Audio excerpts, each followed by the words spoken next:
Hello दोस्तों, तो अब हम लोग यहाँ पे एक कंसेप्ट सीखेंगे, सैलिनिटी एनोमली क्या होती है। तो चलिए हम लोग इसकी शुरुआत करते हैं। तो यहाँ पे हमें थोड़ा सा मैप बनाना पड़ेगा। तो चलिए हम लोग मैप बनाते हैं।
चलिए, तो ये हमारा हो गया आपका मैप। ठीक है, मेरे हिसाब से मैप मैं ठीक ही बना लेता हूँ, बहुत अच्छा तो नहीं बनाता हूँ बट ठीक बना लेता हूँ। ठीक है, तो ये हमारा हो गया मैप। अब इस मैप पे हम लोग दर्शाएंगे क्या चीज़, तो इस मैप पे हम लोग दर्शाएंगे अब सैलिनिटी को। ठीक है, तो यहाँ पे आपका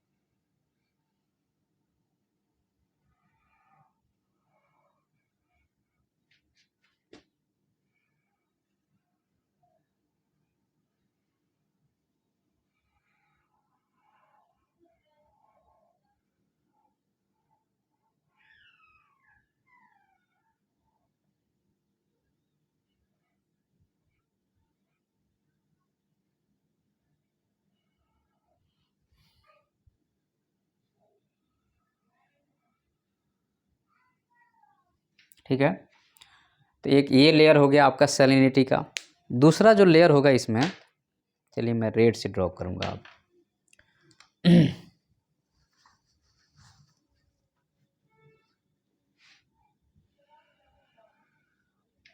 ये आपका कुछ ऐसा जाएगा, इसको और ज़्यादा हमें ऊपर से लेना पड़ेगा क्योंकि डेजर्ट वाला इलाका भी तो हमें लेना पड़ेगा। ठीक है, तो ये जो है सो आपका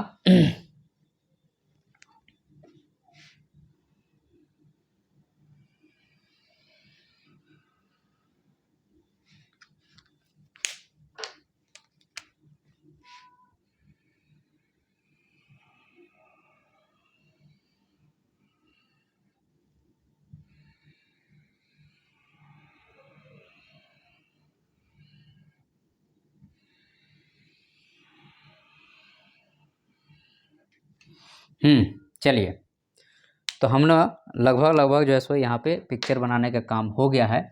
तो हमारा जो है यहाँ पे जो अपर लेवल सैलिनिटी है वह आपको 30 31 30 31 30 31 है। तो यहाँ पे आपको 30 से 31 है, यहाँ पे भी आपको 30 से 31 है और यहाँ पे भी आपको 30 से 31 ही मिलेगा। ये यहाँ पे कोष्टक सी के पास की बात हो रही है, या कहिए कि पोलर बेल्ट की बात हो रही है। उसके बाद में आप अगर नीचे आएंगे तो आपको 30 से 34 मिलेगा, 33 से 34 मिलेगा यहाँ पे।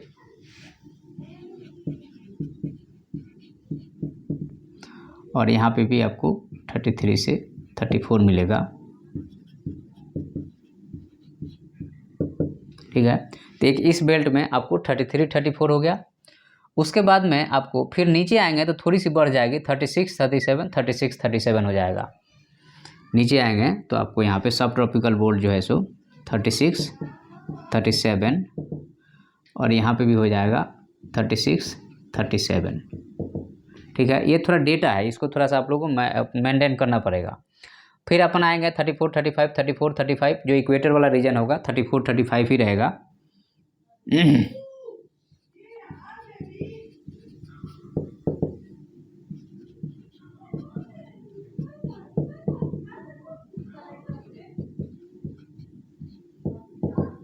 तो यहाँ पे आपको इस वाले रीजन में आपका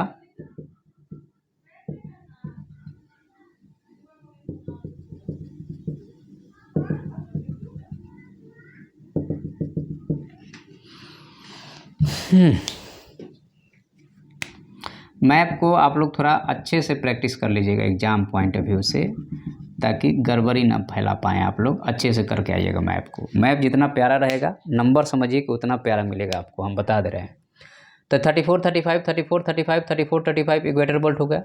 36 से 37 आपको मिलेगा, 36 37 फिर से वही वाली बेल्ट आएगी, ये वाली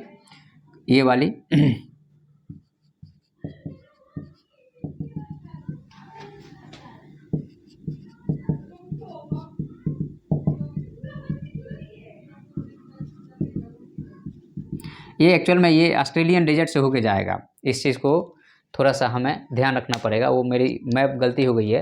वो थोड़ा सा ये ऑस्ट्रेलियन डेजर्ट से होके जाएगा, क्योंकि सब ट्रॉपिकल बेल्ट जहाँ होगा वहीं मिलेगा आपको।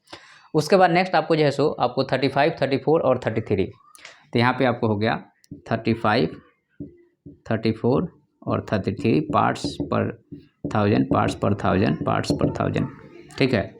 तो ये हमारा हो गया मैप, ठीक है। बहुत सुंदर तो नहीं बना है, लेकिन काम आप लोग चला लीजिएगा। चलिए, तो अब हम लोग शुरू करते हैं। आपको एनोमली का मतलब आपको पता होना चाहिए पहले, ठीक है। तो एनोमली का मतलब ये हो गया कि आपको एक तरह से कहा जाए तो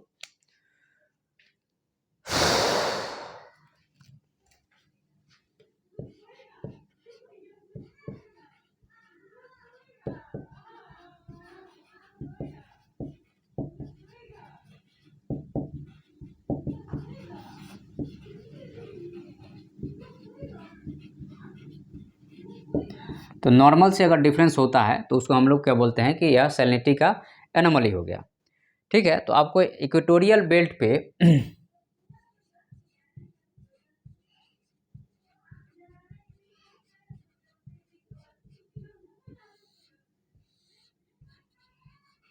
तो जो आपका इक्वेटोरियल बेल्ट होगा तो इक्वेटोरियल बेल्ट पे सैलिनिटी जो है सो 34 से 35 है।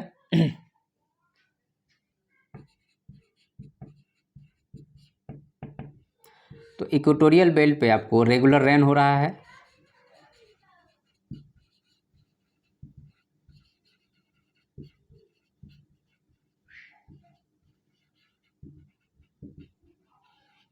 इसलिए यहाँ पे सैलिनिटी क्या होगी, कम होगी। तो इक्वेटोरियल बेल्ट में आपको रेगुलर रेन होने के कारण यहाँ पे सैलिनिटी कम होगी, ठीक है।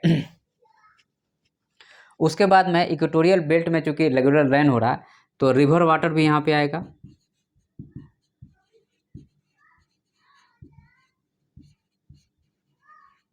यहाँ पे रिवर वाटर का भी फ्लो लगातार बना रहेगा, ये भी एक उसका रीजन है कम होने का।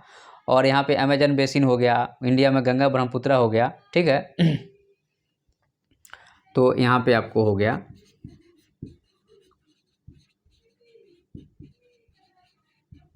Amazon basin. तो इक्वेटोरियल बेल्ट में आपको पता चल गया कि 34 से 35 होगा। आगे बढ़ते हैं हम लोग।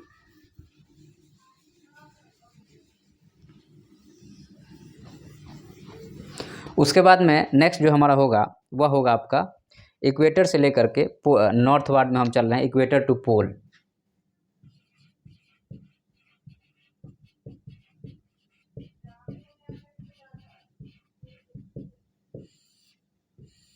ठीक है। तो अगर हम बात करते हैं आपका इक्वेटर से पोल अगर आप जाएंगे तो क्या होगा, तो यहाँ पे ट्रॉपिक ऑफ द कैंसर के आसपास जो है सैलिनिटी बढ़ जाएगी। ठीक है,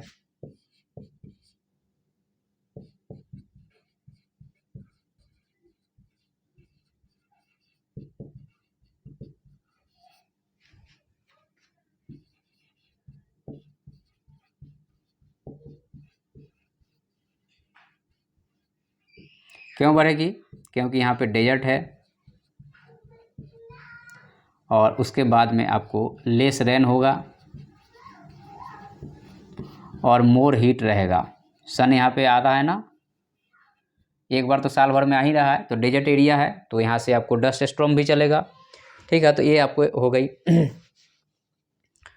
तो यहाँ पे आपको सेम कंडीशन बनेगा आपका इक्वेटर से पोल में, आपको सैलिनिटी आपको ट्रॉपिक ऑफ द कैंसर का, और यही होगा आपको tropic of the Capricorn.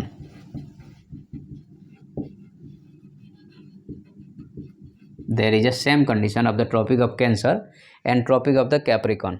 Okay, तो यहाँ पे कॉज ऑफ द, एक तरह से कहा जाए तो आपको cause tropic of the cancer and Capricorn में वर्षा की मात्रा कम होती है, और ईयर यहाँ पे एक तरह से कहा जाए तो एंटी साइक्लोन का भी फॉर्मेशन होता है यहाँ पे, और डेजर्ट है, वेपराइजेशन हो रहा है। तो ये सारी चीज़ें हैं। अब हम लोग थोड़ा सा टेम्परेट जोन की बात करेंगे।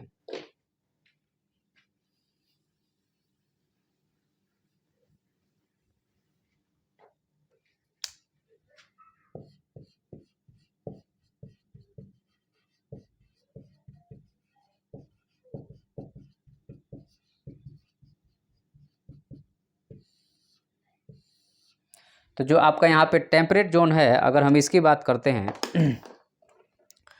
तो आपको यहाँ पे सैलिनिटी 34 से लेकर के, टेम्परेट जोन में आपको जो सैलिनिटी होगा वह 33 से लेकर के 34 के बीच में होगा।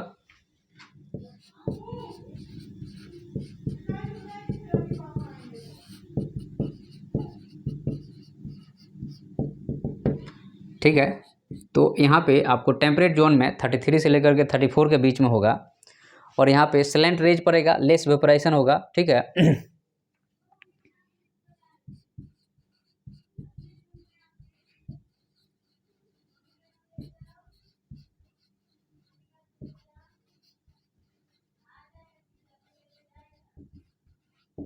ठीक है, तो ज़्यादा जो है सो मोर नो चेंज मोर,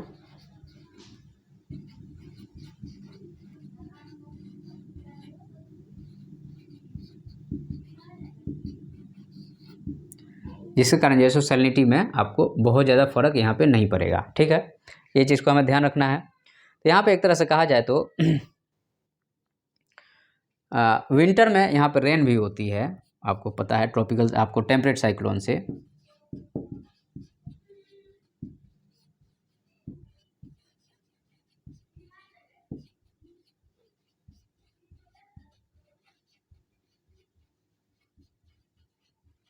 ठीक है, तो विंटर में आपको रेन होगा due to the temperate cyclone. अब हम लोग थोड़ा सा पोलर बेल्ट के बारे में बात कर लेते हैं।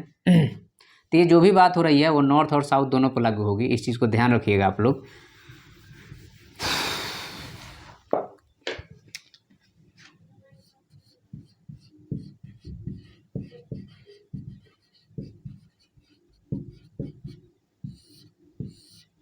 पोलर बेल्ट की अगर हम बात करते हैं यहाँ पे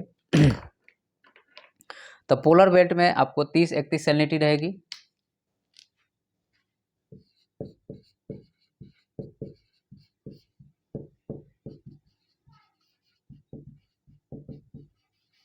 ठीक है, पोलर बेल्ट में आपको 30 से 31 सैलिनिटी रहेगी, और यहाँ पे आपको क्या है कि polar and the sub polar belt है यहाँ पे। ठीक है, सनराइज तिरछी पड़ रही है, और आर्टिक सर्कल पे यहाँ पे चूँकि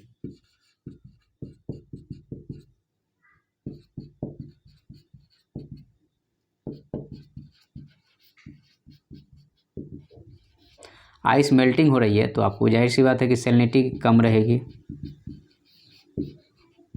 ठीक है, तो ये जो है सो आपको पोलर बेल्ट का हिसाब किताब हो गया। यहाँ पे बर्फ़ गल रहा है, इसलिए जो है यहाँ पे सैलिनिटी की मात्रा कम रहेगी। ठीक है, तो यहाँ पे आपको तो हम लोग यहाँ पे इक्वेटर से अगर हम आपको पोल जा रहे हैं, ठीक है, तो इक्वेटर से अगर हम पोल जा रहे हैं तो हमें याद रखना है कि सब पोलर बेल्ट है जहाँ पे हवाएं जो है सो हाई प्रेशर बेल्ट है, वो वहाँ छोड़ दिया जाए तो आपको सैलिनिटी जो है सो नॉर्मली डिक्रीज कर रहा है, ठीक है। क्योंकि आप देखिए 34 35 हो गया, और यहाँ पे 36 37 हो गया, फिर 33 34 हो गया, 30 31 हो गया। तो ये इक्वेटर से जैसे हम इधर मूव करेंगे या इधर मूव करेंगे, हमारी सैलिनिटी डिक्रीज करेगी। लेकिन ये वाला पॉइंट जो है सो जहाँ पे हाई प्रेशर बेल्ट बन रहा है, वहाँ पे सैलिनिटी क्या करेगी, इंक्रीज करेगी। यह पॉइंट आपको नोट डाउन करके रख लेना है, एग्जाम में पूछा जा सकता है, ठीक है। चलिए आगे बढ़ते हैं। नेक्स्ट पॉइंट पे हम लोग अगर बात करते हैं यहाँ पे, तो हमारे पास में अब नेक्स्ट पॉइंट हमारा आएगा कि आइसोहेलाइन या एक तरह से आइसोहेल्साइन कोस्ट के सहारे क्या हिसाब किताब है, जो ये कोस्टल एरिया है ना उसके बारे में।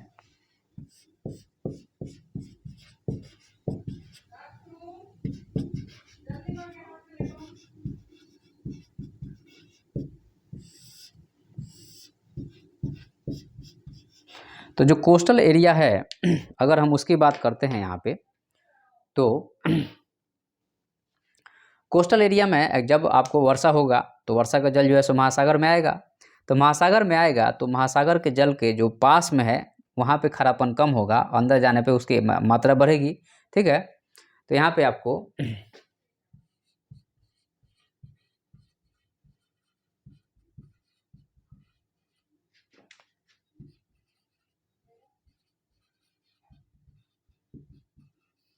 तो कोस्ट लाइन के पास में लेस सैलिनिटी होगा, ठीक है। और जैसे जैसे हम लोग हाई सी में जाएंगे, जैसे ये वाली लाइन आप देख रहे हैं, ये वाली जो है ऐसे लाइन जो है सो ये वहाँ पे लेस सैलिनिटी हो गया। अब मूव हाई सी में तो आपकी क्या होगी, सैलिनिटी राइज करेगी। तो यहाँ पे सैलिनिटी बढ़ते जाएगी, लेकिन कोस्टल एरिया में सैलिनिटी जो है सो आपका कम रहेगा, क्योंकि वहाँ पे पानी आ रहा है, क्योंकि बारिश हो रहा है, बारिश का पानी वहाँ आ रहा है, घुल रहा है, तो ये कम रहेगा, ठीक है। तो आपको एक तरह से कहा जाए तो स्थल के सहारे यह वाला जो लाइन बन रहा है ना, ये वाली जो लाइन है, इसको हम लोग आइसोहेलाइन लाइन कहते हैं।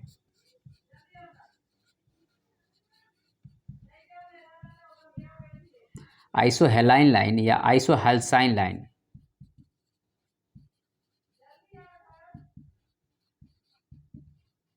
क्योंकि यहाँ पे सैलिनिटी क्या हो रही है, एक समान है, एक समान सैलिनिटी को मिलाने वाली रेखा को हम लोग आइसोहेलाइन वाली लाइन कहते हैं। अब यहाँ पे आपको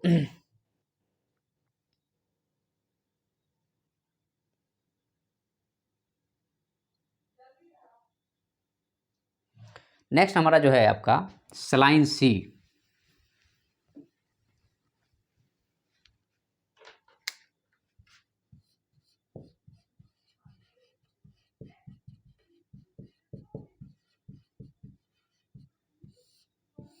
तो जो सलाइन सी होता है यह क्या होता है तो सलाइन सी के बारे में अगर हम कहें तो आपको क्या होता है कि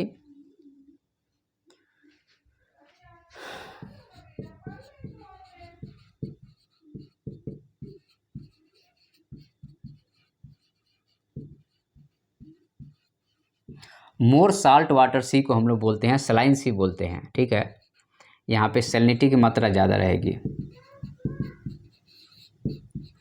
और सैलिनिटी की मात्रा ज़्यादा क्यों रहेगी, क्योंकि आपको रेन नहीं हो रहा है, और उसके बाद में जो है सो आपको यहाँ पे टेम्परेचर ज़्यादा है। तो ये दोनों फैक्टर जो है सो उसको इन्हांस कर देंगे, वेपोराइजेशन की तरफ लेके जाएंगे। और वेपोराइजेशन जब होगा तो पानी ऊपर चला गया और नमक उसी में ऐड होते चला गया, जिसके कारण क्या होगा, ये सारी चीज़ें होगी। अब यहाँ पे आपको एक तरह से कहा जाए तो ऐसे वाले जो सी रहते हैं जनरली अगर देखा जाता है तो ऑन लैंड साइड पे रहते हैं, जैसे आपको राजस्थान हो गया, ओके। अब यहाँ पे आपको एक चीज़ ध्यान रखना पड़ेगा कि आपको सेललाइन की अगर हम बात करते हैं, ओशन में अगर हम बात करते हैं तो अगर हम मिडिल ऑफ द ओशन की बात करते हैं, चाहे अटलांटिक हो, चाहे इंडियन हो, चाहे पैसिफिक हो,